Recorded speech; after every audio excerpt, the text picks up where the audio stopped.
Welcome to Stella. Living life sarcastically. Hi, all. Welcome to Still Stella, Living Life Sarcastically. Today we're going to talk about something I know we all dream or fantasize about retirement. The race to retirement's in progress.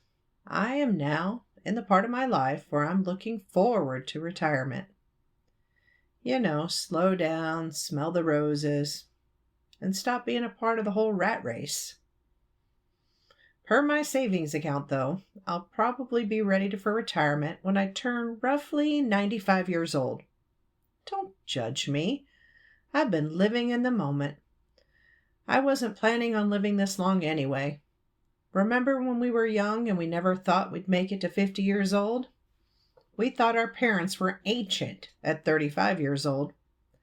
Joke's on young us because we're still here, still kicking ass and taking names. I also used to think I would be retired once I received my AARP card. Newsflash, I was quite surprised to discover you get them just after you turn 50. Now I do feel really, really old. Even now, as I receive the AARP magazines, I cannot believe who is on the covers. Drew Barrymore and John Bon Jovi? Oh my goodness, I can't even process this information. It is definitely a race to retirement. Unfortunately, it feels more like a marathon than a sprint. It feels like time is dragging, and I wonder if we'll ever make it to that finish line. It seems like every time you get close, the finish line jumps back further away. I'm not looking forward to retirement because I'm lazy. It's a desire to stop dealing with the bullshit. I swear, it's so exhausting dealing with people that have no clue or just plain don't give a shit. There is no sense of urgency or pride in their work. If I hear one more time, I just need to be patient because they just need more time to learn, my head will definitely explode. It's exhausting putting in the effort to train the untrainable. I'm ready to retire and sip my coffee, watching the birds and various other animals trek across the backyard, instead of being on my 5th conference call of the day. I honestly cannot stand these never-ending calls. My job is basically a gatekeeper to make sure everyone gets their stuff done. Now, I know gatekeeper may sound cool, but it's just a glorified term for babysitting. I follow up with people all day, reminding them to do things. I think they all cringe when they see me coming or see me calling. No, not the nag again. Seriously, I wouldn't have to bother you if you simply got your shit done. The excitement to retire is slightly overshadowed by fear. There's still the fear of retiring and struggling to make ends meet. You worry if you've done enough to get to the retirement and actually enjoy it. I hope we don't have to pick up a job just to make ends meet. Hi, I'm the newest Walmart greeter. May I see your receipt? No? Okay, I don't blame you. I can't stand being asked for mine either. Obviously, I wouldn't be very good at that job. I guess I'll have to work on other options. Nobody wants to finally reach the finish line to retire, only to be stuck at home eating peanut butter and jelly every single day. Well, actually, it doesn't sound too bad. I could choke down a peanut butter and jelly sandwich every day at home, just not to have to ever train someone ever again. You know the pain. Going over 10 steps, only to have them say, "Wait, how'd you do step 1 again?" Ugh! I know you're smacking your head too just hearing this. We've all been there. It can be very draining and frustrating. Come on, Mikey. Get your head out of your ass and focus. I don't have the bandwidth to explain it to you again. Figure it out and get it done. I would say this, but I'm sure it would require yet another HR visit. Imagine what poor Mikey will do once I'm gone. I'm sure he'll find someone else to latch onto and drive crazy. We plan to do some traveling once we're both retired. I guess that'll come into play if we still actually like each other when we get to that point.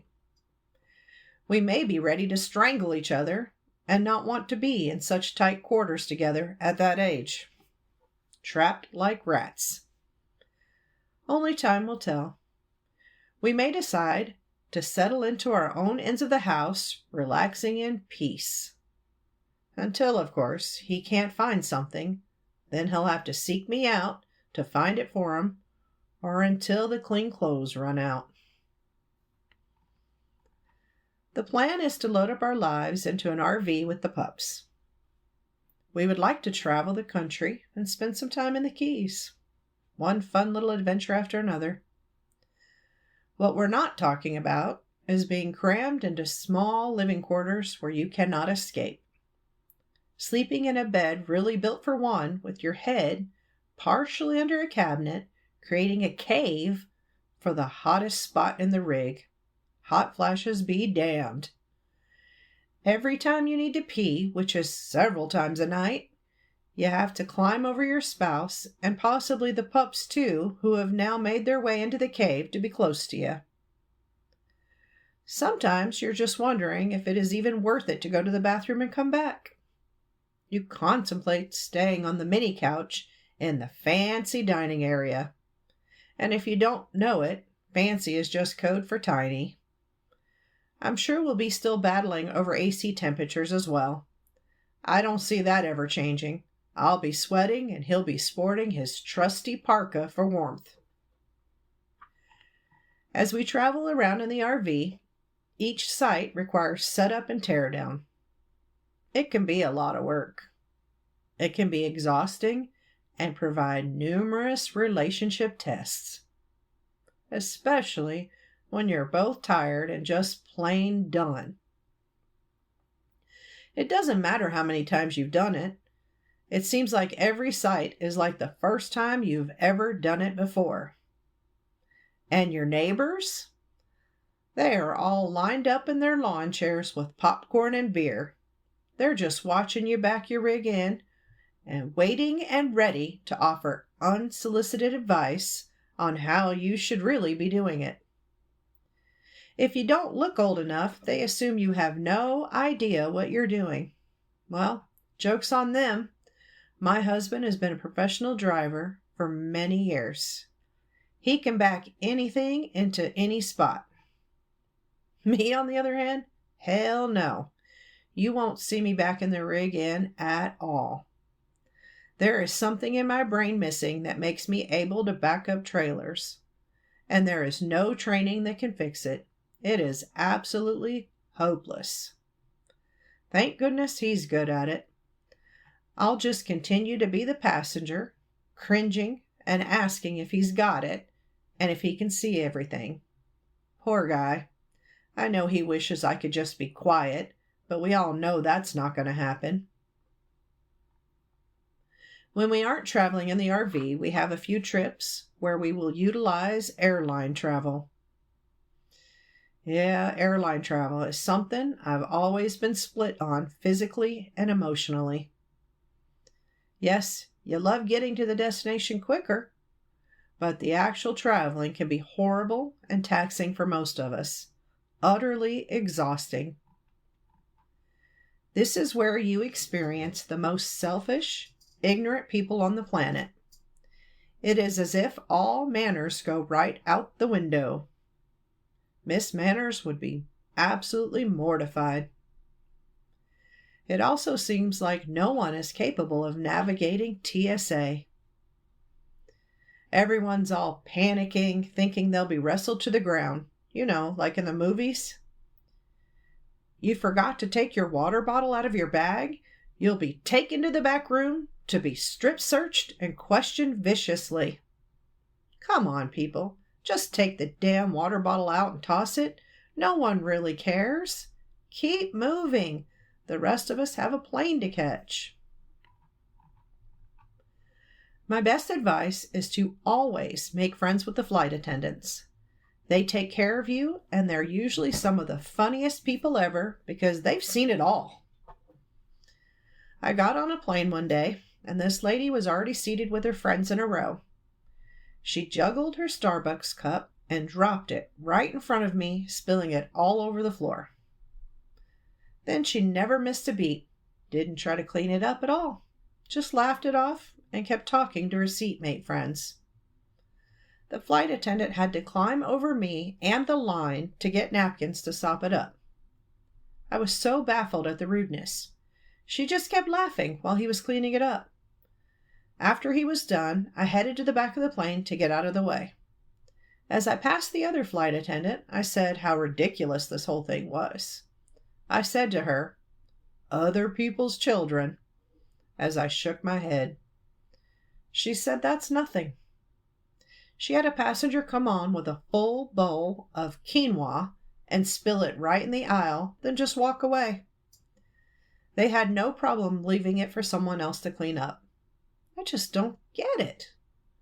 First of all, who the hell is traveling with a full bowl of quinoa? I mean, come on. If you really like quinoa, don't take this personally. I just don't understand that as a travel go-to for food. Seems a little extra to me. I know some of you are also saying, what is quinoa anyway? Basically, it's a bowl of cooked seeds. All the birds in the neighborhood are gathering now to check it out. Feels like a Hitchcock movie. How about the price of food and drink when you travel? Food and drink at the airport are 100% highway robbery. It never fails, though. You're walking around just trying to kill time, and then all of a sudden, you're starving again. Are you kidding me? I just ate an hour ago. And now I'm going to need to take out a second mortgage just to eat. That being said, I can't even imagine how expensive that quinoa was, and it was just dumped on the floor. Maybe that's why they didn't help clean it up. They were too devastated and traumatized from spending so much money on it. Another good piece of advice is don't forget your empty water bottle when you travel. If you do, it'll cost you big time. I learned a while back it's best to bring your empty water bottle and fill it at the refill station. If you don't, you're looking at a $10 bottle of water. What the hell? Are there gold flakes in it? Will it make me really smart? It's just crazy how much it costs. Why does it seem like the drink service and snacks on the plane are the last meal? It's as if everyone is overexcited for that tiny soda on ice and the mini bag of pretzels. Everyone seems entitled like they're spoiled in first class. Wait, there isn't first class on this flight. Anyway, it feels like people are ready to fight for their right and their entitlements. Seriously? A sip of soda and the smallest bag of pretzels ever made? It looks like some people are ready to tackle the flight attendant to make sure someone else doesn't get theirs. I'm waiting for full Fight Club to break out. Now I just need to decide who I'm going to root for. The guy in 25B looks like he might be the ultimate fighter champ. My money's on him. Go ahead and drink that sip of soda so you'll have to pee in the smallest toilet in history. You shut that door and lock yourself in, hoping you won't get sucked down and out of the plane when you flush. More importantly, what happens if I get stuck in here and can't get out? Wedged in like a packed sardine. Ooh. You laugh now, but I know it's crossed your mind too, and now you're really thinking about it as well. Is there such a thing as an airplane bathroom jaws of life? I think we need to make sure before the next flight. Do we want to talk about being crammed into those tiny seats with strangers? Let's just get it out there now. If you happen to get stuck in the middle, both armrests belong to you. It is a known fact. Deal with it. I feel like I'm always stuck next to someone that wants to chat nonstop the whole flight. And I admit it, I really like to put headphones in and just listen to something to distract me instead. I usually can barely hear them anyway and find myself nodding and smiling the whole time, not knowing what I'm actually responding to. I sure as hell hope they aren't asking me to donate to their favorite cause or share my tiny pretzels. I feel like once I get to my destination, I'm exhausted and frustrated, and yes, you guessed it, hungry again. How is that even possible after all those pretzels? The best part of travel is finally getting to the hotel just to chill and maybe take a nap. Napping, another perk of retirement. I can't wait to nap whenever I want. Remember how we fought naps when we were kids? We fought it tooth and nail. Now I wish we had the option to nap every day. Well, look at it. Look at that. It's time for a nap now. Lifetime dream fulfilled, just snoozing away. Share your stories about retirement. We'd love to hear them. Thanks for joining me, and I hope you'll be back for the next episode of Sarcasm and Laughs. Thank you for listening to Still Stella, living life sarcastically.